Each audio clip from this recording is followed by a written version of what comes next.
Hello. हाय दोस्तों, चलिए आगे एक नया टॉपिक पढ़ते हैं आज। ब्लड प्लेटलेट्स और द थ्रोम्बोसाइट्स।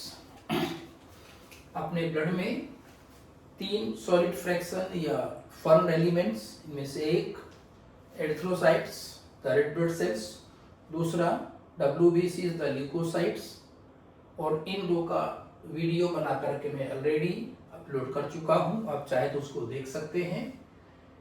प्लेटलेट के पढ़ने से पहले उन दो वीडियोस को आप जरूर एक बार देखें, ताकि आपको एक बेसिक रेफरेंस इस कंपोनेंट के लिए मिल सके, इस पार्ट के लिए मिल सके जो मैं आज आपको यहाँ पर पढ़ाने जा रहा हूँ। Blood platelets. Blood platelets are not the whole cell, but these are the cell fragments. ये सेल फ्रेगमेंट्स होते हैं। अब सेल फ्रेगमेंट्स ऑफ किसका, तो that is mega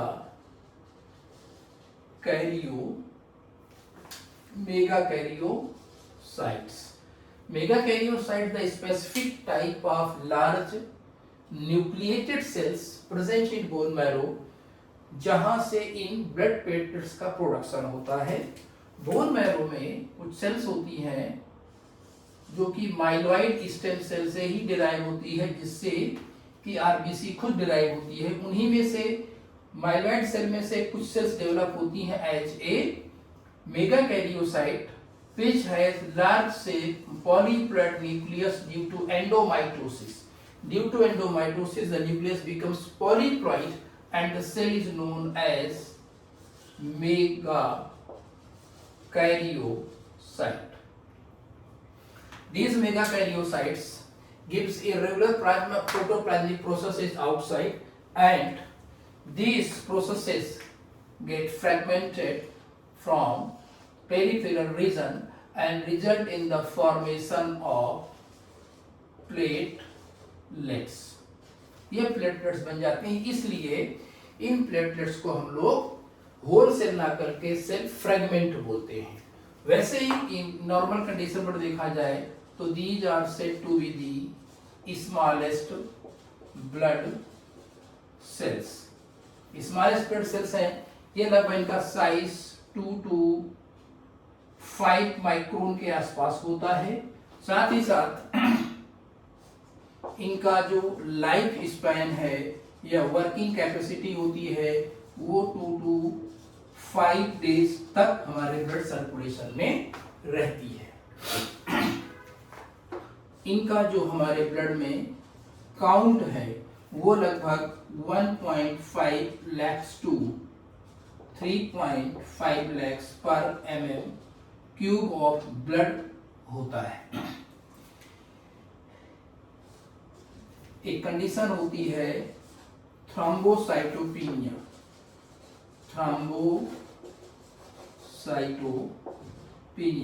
thrombocytopenia is a condition जहां पर प्लेटलेट काउंट डिक्रीज हो जाता है। प्लेटलेट जो काउंट होता है वो काफी डिक्रीज हो जाता है, और उस डिक्रीज कंडीशन में एक डिसऑर्डर हो सकती है, इसको हम लोग बोलते हैं ब्लीडिंग डिसऑर्डर, जहां पर ब्लड क्लॉटिंग प्रॉपर तरीके से प्रॉपर टाइम पर एक सेट टाइम पर नहीं हो पाती है। साथ ही साथ these release several factors essential for blood clotting। Blood clotting के लिए इसेंशियल मल्टीपल फैक्टर्स का सिग्निफिकेशन होता है। जैसे उनमें से अगर मैं कहना चाहूं तो उनमें से एक होता है थ्रोम्बोप्लास्टिन, एक और कंपाउंड निकलता है that is adenosine diphosphate ADP, another one is थ्रोम्बोजेन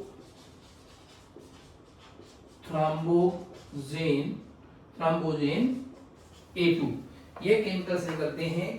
ये तीनों केमिकल ब्लड क्लॉटिंग इवेंट को प्रमोट करने में सपोर्ट करते हैं। means increase rate of blood clotting. Blood clotting को ये रेट को इंक्रीज करने का काम करेगा। अब ब्लड क्लॉटिंग अगर ये कराएगा तो कहाँ कराएगा? ब्लड क्लॉटिंग तभी होती है जब किसी इंजरी के कारण ब्लीडिंग होने लगती है। मींस अगर कोई इंजरी हुई किसी पर्सन को तो उस नॉर्मल इंजरीज के टाइम पर ब्लड वेसल्स डैमेज होती हैं और डैमेज होने के रिजल्टेंट वहां पर ब्लीडिंग होना शुरू हो जाती है।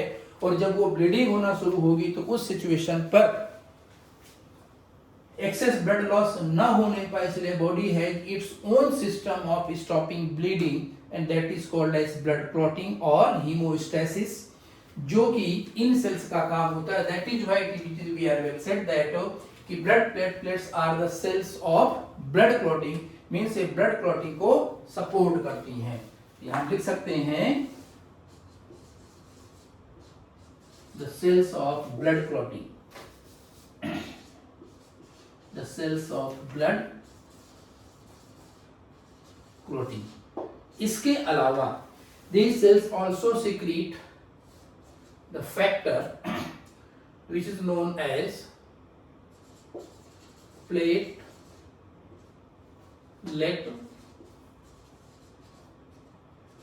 derived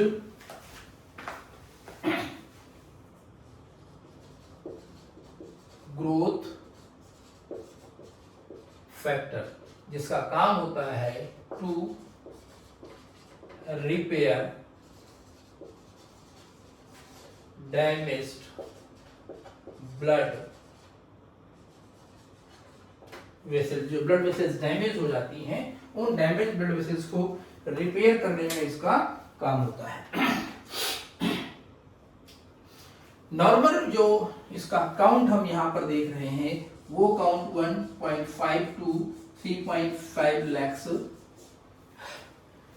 3.5 lakhs पर mm³ के आसपास होता है। कुछ केसेस पर प्लेटलेट का काउंट डिक्रीज हो जाता है, जैसे कि अगर प्लेटलेट काउंट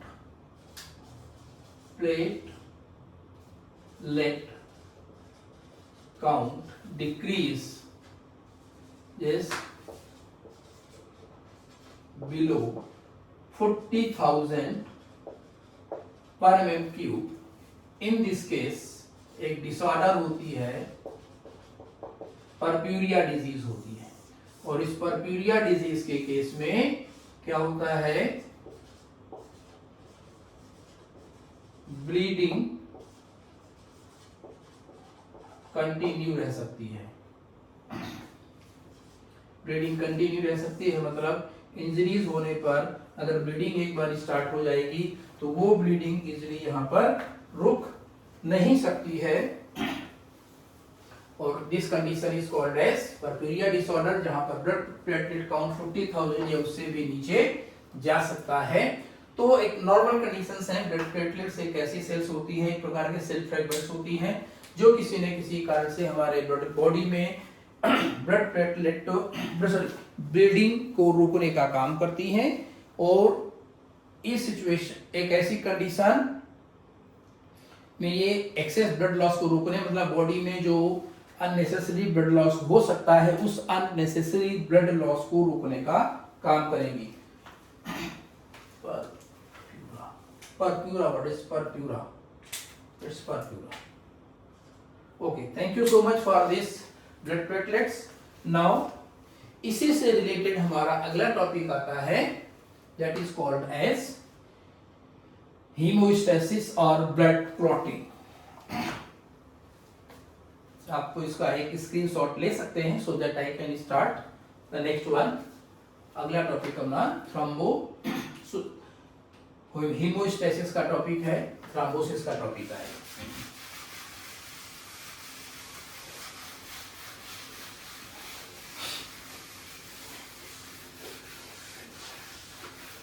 मेनी केसेस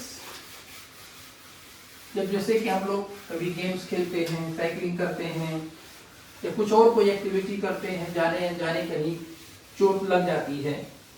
अब उस चोट लग जाने के सिचुएशन में ब्लीडिंग स्टार्ट हो जाती है। अब जब ये ब्लीडिंग स्टार्ट हुई तो अगर नॉर्मल इंजरीज है, दैट मीन जहां पर कैपिलरी लेवल पर डैमेज है, तो उस कंडीशन पर जो ब्लड लॉस होता है उसको रोकने के लिए बॉडी में एक इमीडिएट पाथवे चालू होता है जो ब्लड क्लॉटिंग करा करके फर्दर ब्लड लॉस को रोकने का काम करेगा। हाँ, बशर्ते जो इंजरी है वो किसी मेजर ब्लड वेसल, वेन या आर्टरी तक नहीं होनी चाहिए, क्योंकि वहां पर ब्लड क्लॉटिंग बहुत डिले होगी, हो सकता है ना भी हो, क्योंकि इन ब्लड वेसल्स में, वेन्स और आर्टरीज में जो ब्लड की स्पीड होती है, ब्लड का जो प्रेशर होता है वो ज्यादा होता है, जिसके रिजल्टेंट यहाँ पर ब्लड क्लॉटिंग होने में टाइम लग सकता है या ब्लड क्लॉटिंग ना होने पाए। ऐसे सिचुएशन में जहां पर इंजरी है उसके ठीक पीछे, जैसे कि यहाँ पर मान लीजिए कहीं इंजरी है, कोई मेजर ब्लड वेसल कटी हुई है, तो इसके इस वाले पोर्शन पर एक टाइटली अच्छी तरीके से बॉन्डेज बना देना चाहिए, बांध दिया जाना चाहिए, ताकि आके ब्लड सर्कुलेशन कम हो पाए या ना हो पाए, जिसके कारण जो अननेसेसरी ब्लड लॉस हो रहा है वो ना होने पाए।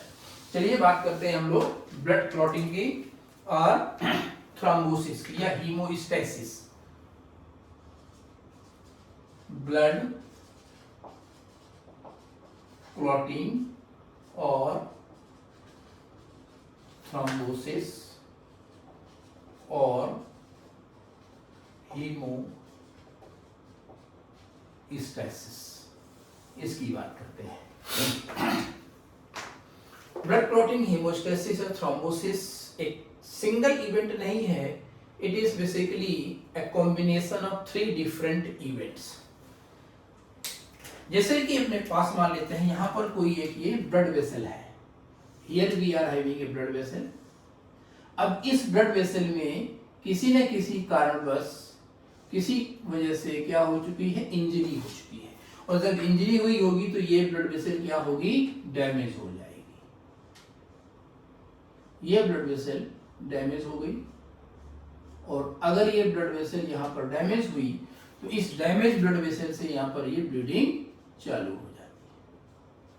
अब इस ब्लीडिंग चालू हो जाने पर ब्लड लॉस होगा, और ब्लड लॉस होगा तो बॉडी में ब्लड वॉल्यूम घटेगा, जिससे कुछ अदर कंडीशंस क्रिएट हो सकती हैं। तो उसको अगर रोकना है तो हमें इस डैमेज ब्लड वेसल को रिपेयर करना होगा, साथ ही साथ यहाँ पर कुछ ऐसा करना है कि ये एक प्रकार से पूरा प्रोसेस ऐसा है कि रुक जाए। ये सिंपल, अब वो कैसे होगा, कैसे समझना है, बहुत कॉम्प्लिकेट प्रोसेस नहीं है, बहुत आसान टॉपिक है। बस थोड़ा सा हमें कंसंट्रेट होकर के बैठना होता है चीजों को समझने के लिए। स्टेप बाय स्टेप मैं इसके आपको पूरे 3 के तीनों स्टेप समझाने की कोशिश करूंगा, और जहां तक मेरा मानना है कि आप इसको पूरा पढ़ने के बाद आपको एक कॉन्फिडेंस आ जाएगा कि बॉडी में किस तरीके से ब्लड क्लॉटिंग होती है। चलिए सबसे पहली चीज तो ध्यान दिया जाए, जैसे यहां पर मान लीजिए ये ब्लीडिंग स्टार्ट हुई है, तो अब अगर ब्लड इस डायरेक्शन से आ रहा है, वेरी क्लियर, और जब इस डायरेक्शन से आएगा तो यहां पर ब्लीडिंग होगी तो ब्लड नीचे जाएगा, आगे कम जाएगा। तो सिंपल सी चीज ये है कि अगर इस जगह पर हम क्या कर दें, ब्लड वेसल्स को नैरो कर दें, मतलब इसका क्या कर दें, वैसो कंस्ट्रिक्शन करा दें। और अगर वैसो कंस्ट्रिक्शन करा देंगे तो यहां पर जो blood reaching to the site of injury होगा वो क्या होगा, रिड्यूस्ड हो जाएगा। मींस सबसे जो पहला स्टेप आता है इसमें वो आता है वैस्कुलर स्पाज्म का। Vascular spasm means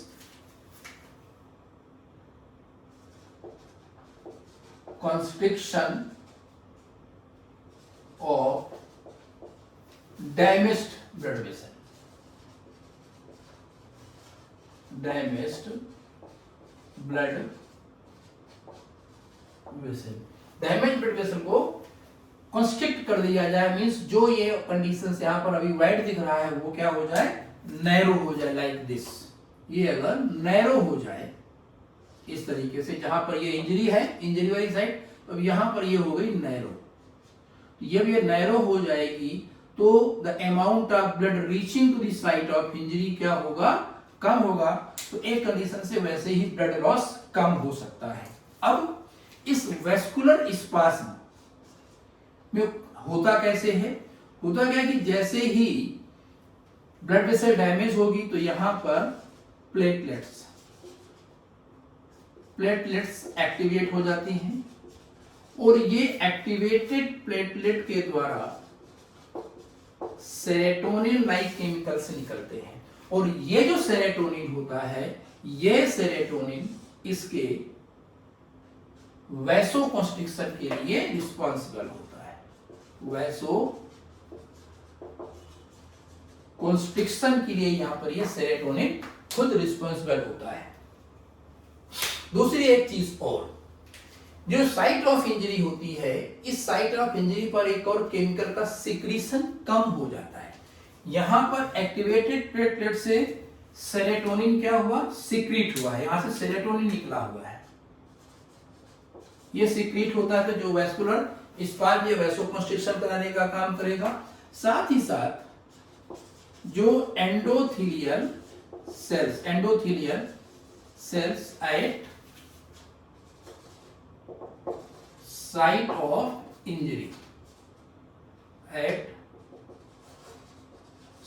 of injury, के द्वारा नाइट्रिक ऑक्साइड का जो प्रोडक्शन होता है, नाइट्रिक ऑक्साइड का जो प्रोडक्शन होता है, ये प्रोडक्शन जो होता है वो कम हो जाता है। अब नाइट्रिक ऑक्साइड करता क्या है, एक्चुअली क्या है दोस्तों, ये जो नाइट्रिक ऑक्साइड होता है, this nitric oxide is a vasodilator की तरह काम करता है। तो अगर नाइट्रिक ऑक्साइड प्रेजेंट होगा तो ब्लड वेसल क्या होगी, डायलेटेड होगी, मतलब इसका वॉल्यूम ज्यादा होगा, डायमीटर ज्यादा होगा, तो more blood reach to the site of injury. लेकिन यहाँ कंडीशन क्या हो गया, इसका प्रोडक्शन हो गया है कम, और जब ये इस डैमेज ब्लड वेसल वाले एरिया पर एंडोथेलियल सेल्स कौन सी, ये वाली जो सेल्स होती हैं, endothelial, a kind of simple squamous epithelium that lines the innermost lining of blood vessels। यहां से ये नाइट्रिक ऑक्साइड का प्रोडक्शन कम हो जाएगा, और जब नाइट्रिक ऑक्साइड का प्रोडक्शन कम हो जाएगा, जो डिग्री ऑफ डायलेशन मतलब वाइडनिंग ऑफ ब्लड वेसल है वो कम हो जाएगी, और जब ये डिग्री ऑफ डायलेशन कम हो जाएगा तो इस केस पर भी आसानी से यहाँ पर blood supply to the site of injury कम होने लगती है। तो ये इसका हुआ क्या, फर्स्ट स्टेप। अब आता है इसका सेकेंड स्टेप। सेकेंड स्टेप इसमें कैसे है, सेकेंड स्टेप होता है formation of platelet plug. Platelet plug formation.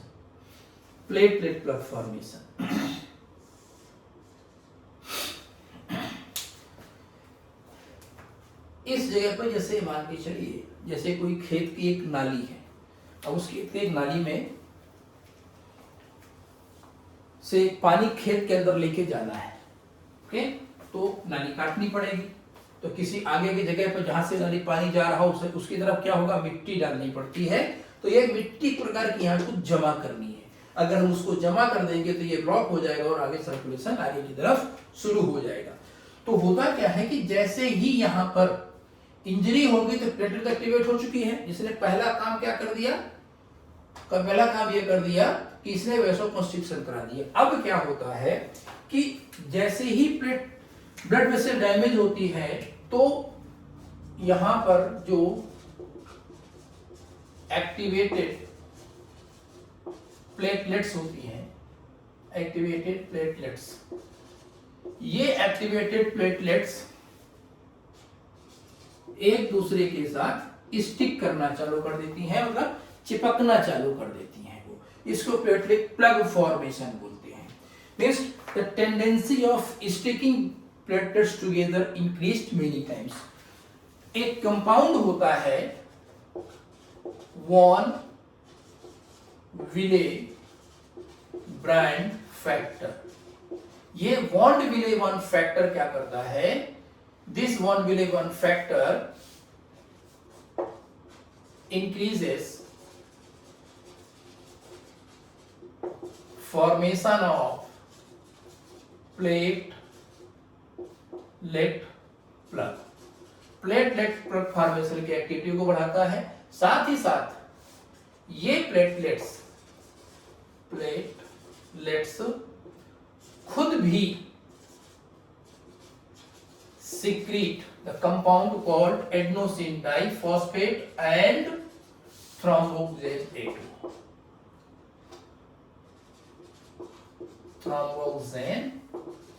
A2. ये ADP एंड thromboxane A2 ये दोनों भी प्लेटलेट प्लग फॉर्मेशन की रेट को एक्सेलरेट कराने का काम करते हैं। नॉर्मली प्लेटलेट्स कभी भी इस ब्लड वेसल के अंदर एक दूसरे के साथ स्टिक नहीं करती हैं, लेकिन अगर कोई यहाँ पर इंजरीज हो जाती है तो इस केस पर प्लेटलेट की सरफेस स्टिकी होने लगती है, और वो स्टिकी टेंडेंसी बढ़ाता कौन है? Von Willebrand factor. ये वॉन विलेब्रांड फैक्टर प्लेटलेट से निकलता है, मेगाकैरियोसाइट से भी निकलता है। इवन ऐसा माना जाता है कि एंडोथेलियल सेल्स भी इसका सीक्रेशन करती हैं। तो कुल मिलाकर के ये फैक्टर प्लेटलेट की स्टिकिंग प्रॉपर्टी को बढ़ाता है। साथ ही साथ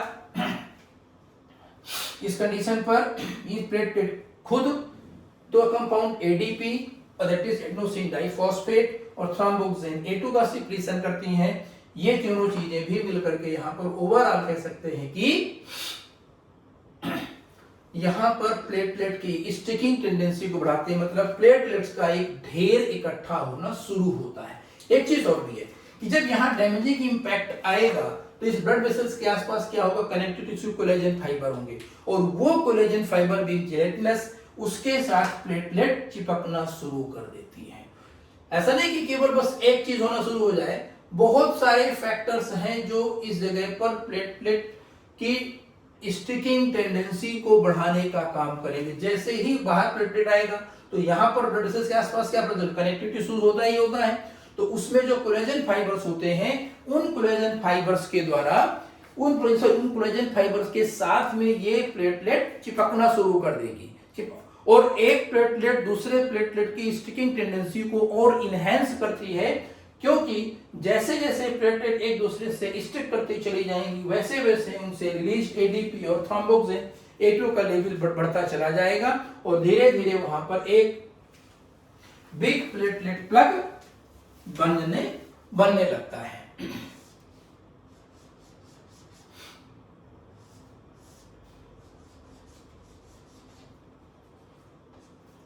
ये यहां पर एक प्लेटलेट्स का कलेक्शन स्टार्ट हो चुका है, ये प्लेटलेट कलेक्शन स्टार्ट हो चुका है। अब सोचने वाली बात ये है कि ये प्लेटलेट प्लग जो इस जगह पर बना हुआ है, ये प्लेटलेट प्लग जो इस जगह पर बना हुआ है, ये इंजरी के साइड के आगे या पीछे की तरफ क्यों नहीं बढ़ जाता? मतलब ऐसा क्या हो रहा है कि ये प्लेटलेट प्लग उसी साइट ऑफ इंजरी पर बनेगा, किसी दूसरी और जगह पर नहीं बनेगा? तो उसका क्या कारण क्या है कि ये जो एंडोथेलियल सेल्स होती हैं जो साइट ऑफ इंजरी के दोनों तरफ होती हैं, आसपास होती हैं, उनसे क्या निकल रहा होता है? नाइट्रिक ऑक्साइड निकल रहा होता है, और एक सब्सटेंस और निकलता है प्रोस्टासाइक्लिन। वो प्रोस्टासाइक्लिन और nitric oxide prevent this expansion of formation of platelet plug other than the site of injury. Means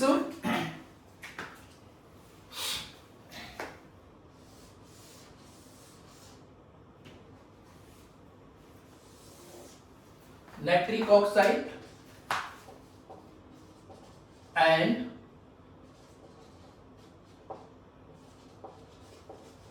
prostacyclins prevents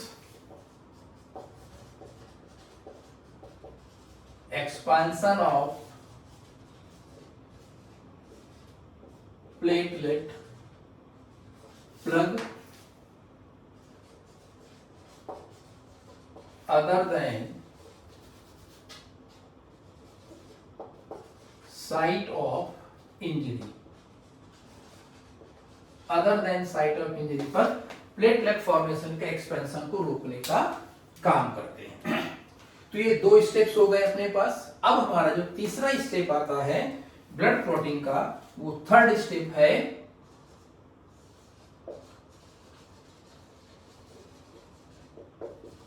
formation of blood clot. Blood clot का फॉर्मेशन है, फॉर्मेशन ऑफ ब्लड क्लॉट। इस blood clot का formation एक प्रकार का cascade mechanism है।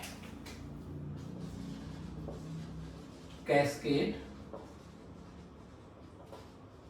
Mechanism, cascade mechanism ये वही कहानी है कि जैसे मान लीजिए यहां से यहां तक 10 साइकिलें खड़ी हैं और उस 10वीं साइकिल को गिराना है, लेकिन इधर या उधर दोनों तरफ रास्ता नहीं है और आप एक पहली साइकिल के पास में खड़े हो, तो पहली साइकिल को धक्का दे दो तो पहले दूसरे गिराएगी, दूसरी तीसरे, तीसरी चौथे, चौथी पांचवें को, फाइनली 10वीं साइकिल गिर जाएगी। मींस एक स्टेप खुद एक्टिवेट होगा, वो दूसरे को करेगा, दूसरा तीसरा, तीसरा चौथे, चौथा पांचवें करेगा। तो जब continuously activation of mechanism taking place one after another, तो this kind of process is called as cascade mechanism. और क्लॉट फॉर्मेशन उसी एक कैस्केड मैकेनिज्म का ही एक एग्जांपल होता है। अब वो कैस्केड मैकेनिज्म होता कैसे? इस कैस्केड मैकेनिज्म में 2 स्टेप्स कंटेम्परेरी साथ साथ चलते हैं। उनमें से एक होता है एक्सट्रिंसिक पाथवे और एक होता है intrinsic pathway. Means clot formation में 2 इवेंट कंटेम्परेरी चलती हैं, साथ साथ चलती हैं। उनमें से एक एक्सट्रिंसिक पाथवे है और दूसरा होता है intrinsic pathway.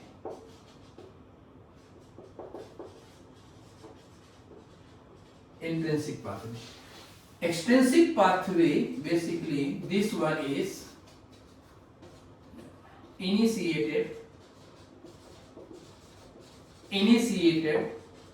by connective tissue. उसके आसपास जो कनेक्टिव टिश्यू होता है वो इनिशिएट करता है। Means it is taking outside of blood vessel, so word is extrinsic, बाहर उसकी तरफ हो रहा होता है। ब्लड वेसल्स के बाहर की साइड मींस यहां कहीं चालू हो रहा होगा। और दूसरा एक अंदर की तरफ होता है जिसको बोलते हैं intrinsic pathway, that mean inner to blood vessel. ये ब्लड वेसल में अंदर की तरफ चलता है। अब ये दोनों पाथवे कैसे होते हैं इनको हम देखते हैं। आप इसका स्क्रीनशॉट ले लें, इसका फर्दर उसका कंटिन्यू कर सकते हैं। मैं इसको क्लिक कर देता हूं, फिर मैं दोनों पाथवे को एक साथ पढ़ाने की कोशिश करता हूं। आई होप आपने इसका स्क्रीनशॉट ले लिया। चलिए आगे देखते हैं। तो तीसरा स्टेप है, और कभी देखिए जो ब्लड पे जो क्लॉट होता है अगर कहीं बॉडी में बनता है तो विद इन दी बॉडी भी ये क्लॉट 2 टाइप का होता है। विद इन द बॉडी, वैसे तो नॉर्मली बॉडी के अंदर बनता नहीं, और बॉडी के अंदर नॉर्मल ब्लड क्लॉट क्यों नहीं बनता उसके पीछे कारण ये है कि हमारे ब्लड में एक केमिकल प्रेजेंट होता है जिसका हम नाम जानते हैं क्या, heparin. This heparin is a natural anticoagulant. तो उसकी पूरी कोशिश होती है कि वो प्लेटलेट्स के एग्रीगेशन को रोके और प्लेटलेट प्लग फॉर्मेशन ना होने दे, मतलब with in the body blood clotting होने को रोकता है। फिर भी कभी कभी कुछ सिचुएशंस ऐसी आती हैं, क्योंकि कब कौन सी कंडीशन एराइज होगी कोई उसके बारे में नहीं जानता है, तो कभी भी बॉडी में इंटरनल क्लॉटिंग अपने आप हो जाती है। और वो क्लॉटिंग 2 टाइप की होती है। उसमें से एक होता है एम्बोली और एक होता है थ्रोम्बोस्टेसिस। थ्रोम्बस जो एम्बोली होता है वो सर्कुलेटिंग क्लॉट होता है, वो पूरे बॉडी में कहीं भी ब्लड सर्कुलेशन के साथ फ्लोट करता है, और वो कंपैरेटिवली ज्यादा हार्मफुल है क्योंकि वो बॉडी में कहीं पर ब्लड सर्कुलेशन को ऑक्लूड कर देगा, ब्लॉक कर देगा। और बाई चांस अगर वो एम्बोली वाला ब्लड क्लॉट हमारी वाइटल ऑर्गन्स लाइक ब्रेन वगैरह में कहीं ब्लड वेसल्स को क्लॉट करता है, ब्लॉक करता है, तो वहां पर ब्लड सर्कुलेशन रुकने की संभावनाएं हैं और ब्रेन हेमरेज जैसी कंडीशंस क्रिएट हो सकती हैं। थ्रोम्बस जो होता है जो इंटरनल क्लॉट बात कर रहा हूं मैं, थ्रोम्बस एक स्टैटिक होता है, मींस वो जहां पर बना है वहीं का वहीं रहेगा, वो पूरी बॉडी में सर्कुलेट नहीं है। और इसीलिए कहा जाता है कि एम्बोली टाइप ऑफ जो क्लॉट या सर्कुलेटिंग जो क्लॉट होते हैं वो थ्रोम्बस के कंपैरेटिवली ज्यादा हार्मफुल होते हैं। खैर, अब हम आगे बात करते हैं ब्लड क्लॉटिंग की कैस्केड मैकेनिज्म की। चलिए देखते हैं। Here it is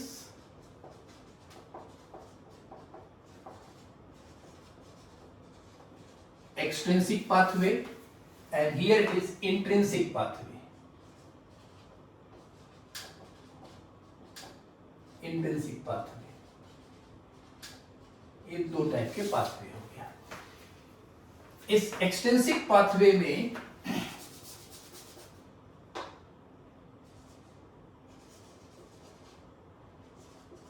release of exo thromboplastin from connective tissue cells, exothromboplastin. और इसके केस में क्या है, रिलीज ऑफ एंडोथ्रोम्बोप्लास्टिन, एंडोथ्रोम्बोप्लास्टिन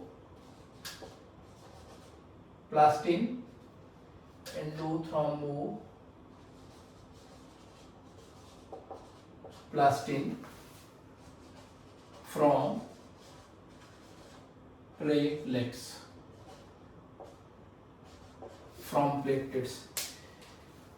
इसको हम प्लेटलेट फैक्टर 3 भी बोलते हैं, प्लेटलेट फैक्टर 3 भी के नाम से भी जानते हैं। अब यहां से आया एक्सोथ्रोम्बोप्लास्टिन, यहां से आया एंडोथ्रोम्बोप्लास्टिन। एंडोथ्रोम्बोप्लास्टिन का है या एक्सोथ्रोम्बोप्लास्टिन का है, इसको हम क्लॉटिंग फैक्टर 3 की कैटेगरी में रखते हैं। Clotting factor 3, this is clotting factor 3, ये क्लॉटिंग फैक्टर 3 है। अपने ब्लड क्लॉटिंग में टोटल 13 फैक्टर का इन्वॉल्वमेंट होता है, जिसमें से कुछ फैक्टर मैं आपको बताऊंगा और ये आपको याद रखने चाहिए, कभी भी नीट के एग्जामिनेशंस में ऐसे क्वेश्चंस आ सकते हैं। चलिए आगे देखते हैं। अब ये एक्सोथ्रोम्बोप्लास्टिन और इधर से इधर आ गया अपने पास ये एंडोथ्रोम्बोप्लास्टिन। ये एक्सोथ्रोम्बोप्लास्टिन आया और इधर से आया एंडोथ्रोम्बोप्लास्टिन। ये दोनों के दोनों calcium ion, calcium ion the kind of clotting factor 4। अच्छा चलिए थोड़ा इनको चेंज कर देता हूं मैं, क्लॉटिंग फैक्टर 3 कहेंगे, clotting factor 3।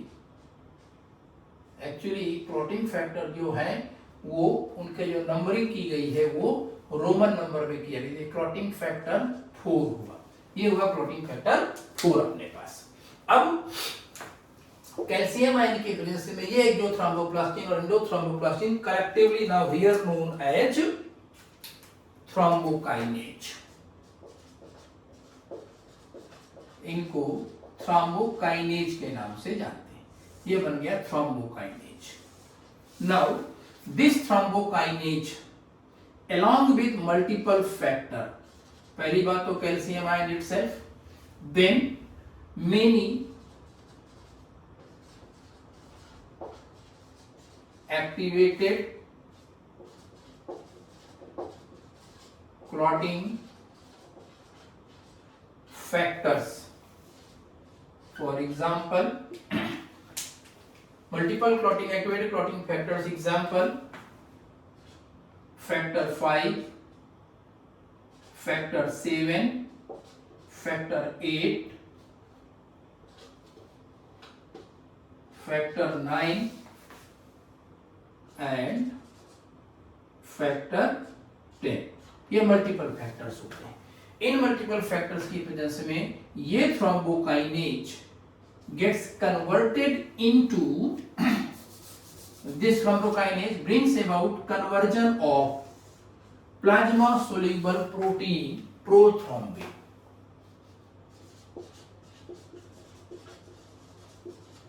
Prothrombin Prothrombin is another plasma soluble protein which remains in inactive state. As the name having pro, the prefix over here, तो जब ऐसी कंडीशंस में जहां पर प्रोटीन्स के साथ में प्रो लगा हो या लास्ट में ओजन लगा हो, तो this means it is a inactive state of the protein. तो this thrombokinase which is the basically converted product of endothromboplastin और exothromboplastin are both in presence of calcium बना थ्रोम्बोकाइनेज जो एक एंजाइम की तरह बिहेव करेगा. ये thrombokinase enzyme multiple activated clotting factors, अब मैंने वर्ड यहां लिखा हुआ है मल्टीपल एक्टिवेटेड या मेनी एक्टिवेटेड. एक्चुअली क्या है, हमारे ब्लड में लगभग कह सकते हैं 13 क्लॉटिंग फैक्टर्स होते हैं और ये 13 क्लॉटिंग फैक्टर्स में से कैल्शियम के अलावा जितने भी फैक्टर्स हैं सब इनएक्टिव हैं. और एक चीज और याद रखिएगा, कैल्शियम के अलावा जितने भी क्लॉटिंग फैक्टर्स हैं, ओके, इसमें से आप इसको छोड़ दीजिए, PF3 को यूज है और इसको छोड़ दीजिए, तो कैल्शियम को छोड़ दें और एक्सोथ्रोम्बोप्लास्टिन और एंडोथ्रोम्बिन को छोड़ दें, तो बाकी के जितने फैक्टर्स हैं वो सभी के सभी जो क्लॉटिंग फैक्टर्स होते हैं वो हमारे लीवर बनाने का काम करता है. मतलब most of clotting factors are synthesized by liver, वो लीवर बनाता है. और most of them are the protein and present in our blood in inactive state. Active state में नहीं होंगे, क्योंकि अगर हमारे ब्लड में एक्टिव स्टेट में आ जाएंगे तो ब्लड क्लॉटिंग ब्लड के अंदर विद इन द सर्कुलेशन कहीं भी किसी भी ब्लड वेसल में हो सकती है. तो इनके एक्टिवेशन को हमारी बॉडी में रोक करके रखा जाता है by certain type of chemicals like heparin. आगे बढ़ते हैं. तो ये thrombokinase in presence of calcium and other activated clotting factors की प्रेजेंस में brings about conversion of plasma soluble prothrombin in active thrombin protein. इसको एक्टिव थ्रोम्बिन में convert कर देगा. ये एक्टिव थ्रोम्बिन प्रोटीन आ गई. अब this activated thrombin itself work as an enzyme, works as an enzyme. ये खुद एक एंजाइम की तरह काम करती है. And this thrombin being working as an enzyme brings about conversion of another plasma soluble protein inactive protein fibrinogen, inactivated protein fibrinogen. ये another protein है जो हमारे ब्लड में पाई जाती है, जिसका रेफरेंस मैंने ऑलरेडी ब्लड प्लाज्मा के उसमें पढ़ाया हुआ है, वो आप देख सकते हो. ये जो फाइब्रिनोजन अनदर प्रोटीन है जो हमारे ब्लड प्लाज्मा में इनएक्टिव सोल्यूबल स्टेट में रहती है. थ्रोम्बिन की प्रेजेंस में ये एक्टिव फाइब्रिन थ्रेड्स के फॉर्म में आ जाती है. अब ये एक्टिव फाइब्रिन थ्रेड्स बनना शुरू हो गए, ये एक्टिव फाइब्रिन थ्रेड्स बनने लगे. अब इन एक्टिव फाइब्रिन थ्रेड्स में क्या भी प्रकार का कह सकते हो, फाइब्रिन का जाल बन गया, एक मेश बन गया. इस एक्टिवेटेड फाइब्रिन थ्रेड में होता क्या है कि this there is a trapping of blood vessels, sorry blood cells. यहां पर ब्लड सेल्स ट्रैप होना शुरू होती है और उस ट्रैपिंग के रिजल्टेंट धीरे धीरे यहां पर एक अनस्टेबल क्लॉट बनने लगता है. अनस्टेबल ये क्लॉट बन जाता है. अब ये क्लॉट कैसा है, अनस्टेबल मतलब अगर वो बॉडी पार्ट जहां पर क्लॉट बनना स्टार्ट हो चुका है, वो अगर मूवमेंट होता है उसमें, तो ये क्लॉट इमीडिएटली वहां से हट जाएगा और दोबारा से ब्लीडिंग चालू हो जाए. तो पहली बात तो हम उस बॉडी पार्ट को बिल्कुल उस बॉडी पार्ट को स्टेबल रखते, उसमें मूवमेंट नहीं होने देते. साथ ही साथ ये जो अनस्टेबल क्लॉट है, इस पर एक अनदर क्लॉटिंग फैक्टर काम करता है जिसको हम लोग बोलते हैं clotting factor 13. Clotting factor 13 also known as fibrin stabilizing factor,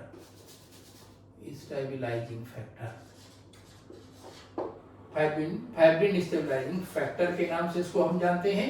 और ये fibrin stabilizing factor the factor 13 itself bring about formation of a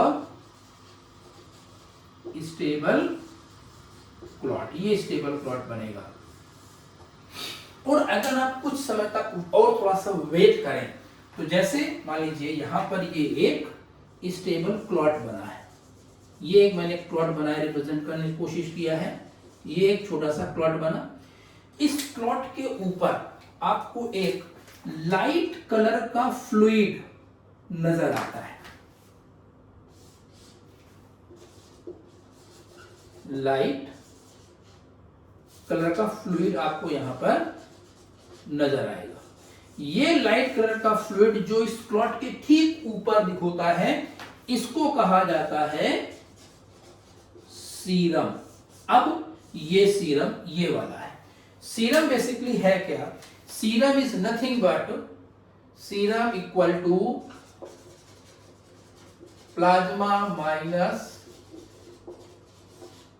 clotting factors. Means अगर प्लाज्मा से उसके क्लॉटिंग फैक्टर निकाल दिए जाएं तो अब जो कुछ प्लाज्मा में है वो सब, जैसे जो भी प्लाज्मा में सोल्यूबल मिनरल्स हो गए, अदर काइंड ऑफ कंपोनेंट्स हो गए, वो सब के सब इसमें होंगे। यहां पर केवल क्या क्या चीजें होंगी क्लॉट में? प्लाज्मा के क्लॉटिंग फैक्टर्स होंगे और ब्लड सेल्स होंगी। तो भाई ब्लड तो वैसे भी दो चीज का बना है, प्लाज्मा और ब्लड सेल का बना है, और यहां पर हमने क्या लिखा? प्लाज्मा मतलब ब्लड सेल, तो बात ही नहीं कर रहे। तो इस प्लाज्मा में जो क्लॉटिंग फैक्टर्स है, अगर हम उससे उनको बाहर निकाल दें प्लाज्मा से, तो अब जो प्लाज्मा का फ्रैक्शन बचेगा उसको हम लोग सीरम बोलते हैं। कई बार ये क्वेश्चन नीट में आया है कि व्हाट इज सीरम? तो serum is plasma minus clotting factor. Very clear? अच्छा, अब यहां एक चीज है समझने वाली चीज है कि मल्टीपल जगह पर कैल्शियम का यूज हो रहा है। कैल्शियम जो है वो बहुत ही सिग्निफिकेंट क्लॉटिंग फैक्टर होता है। इसको क्लॉटिंग फैक्टर 4 बोलते हैं, ये हमें हमारी डाइट से मिलता है। इसके अलावा बहुत सारे क्लॉटिंग फैक्टर जैसे कि ये प्रोथ्रोम्बिन है, फाइब्रिनोजन है, ये मल्टीपल क्लॉटिंग फैक्टर्स के सिंथेसिस में एक विटामिन यूज होता है। इसका आपने नाम सुना होगा, which vitamin help in blood clotting? तो दैट इज विटामिन के, दैट इज नेप्थोक्विनोन, विटामिन के, नेप्थोक्विनोन।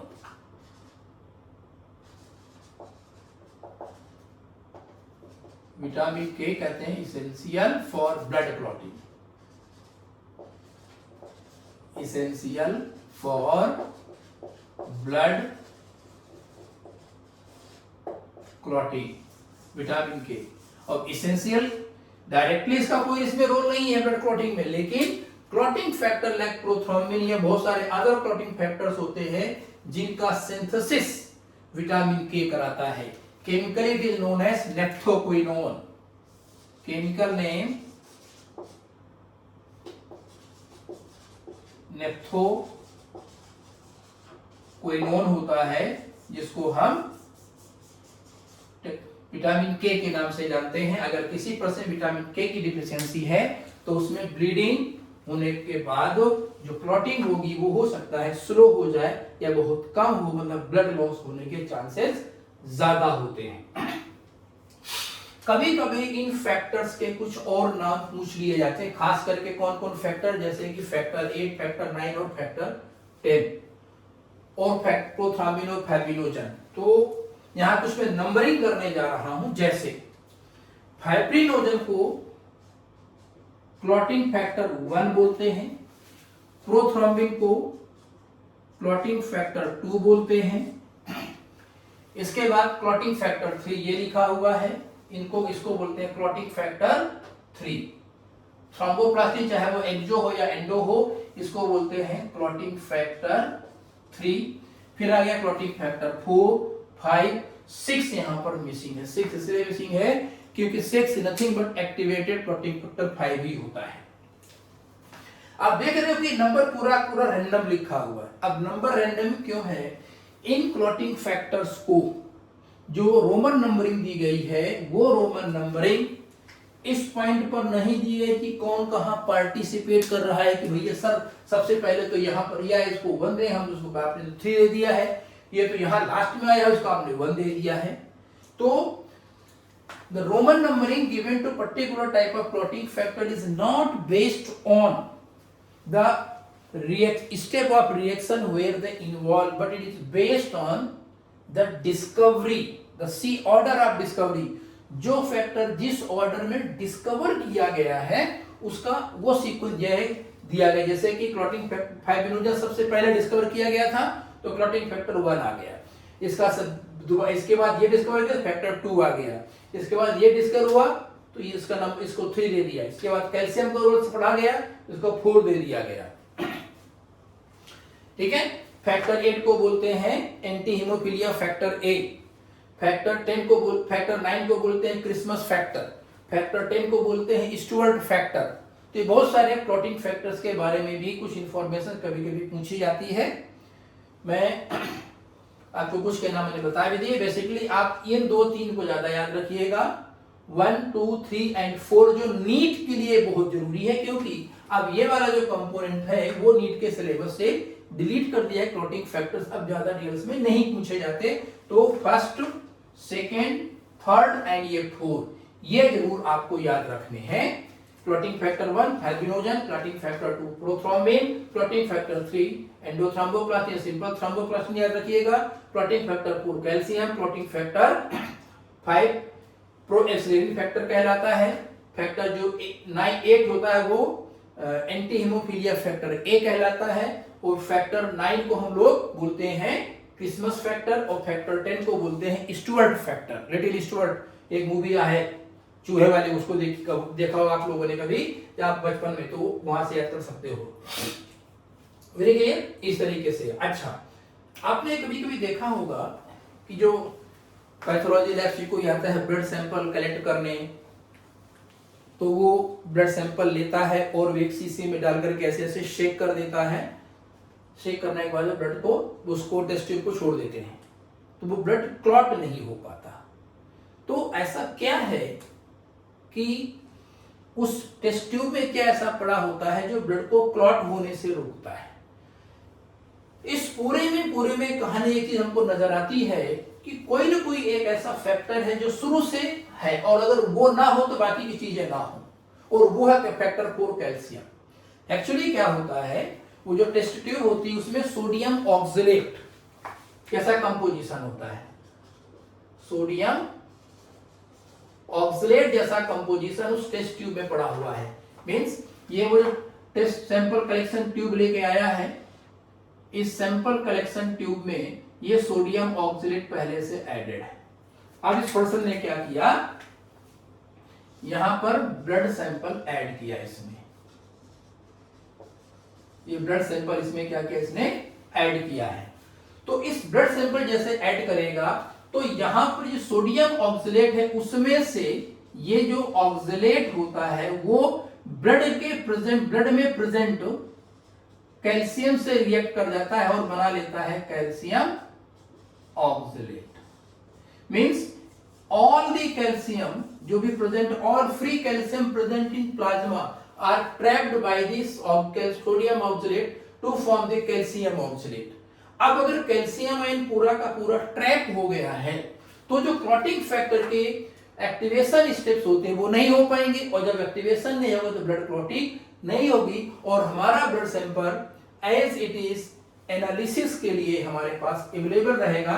मेंस अगर क्वेश्चन आता है कि what is the significance of sodium oxalate to be of adding in this test tube to this sodium oxalate prevents the clotting of blood sample so that it can be used for the further pathological analysis.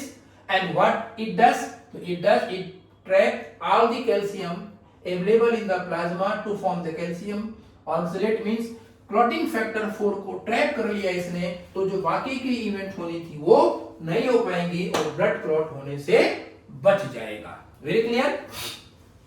Video के अंत में एक question आपको देता हूं, जैसे ये plot बना, डन। यहां दिखाता हूं आपको डायग्राम बना के।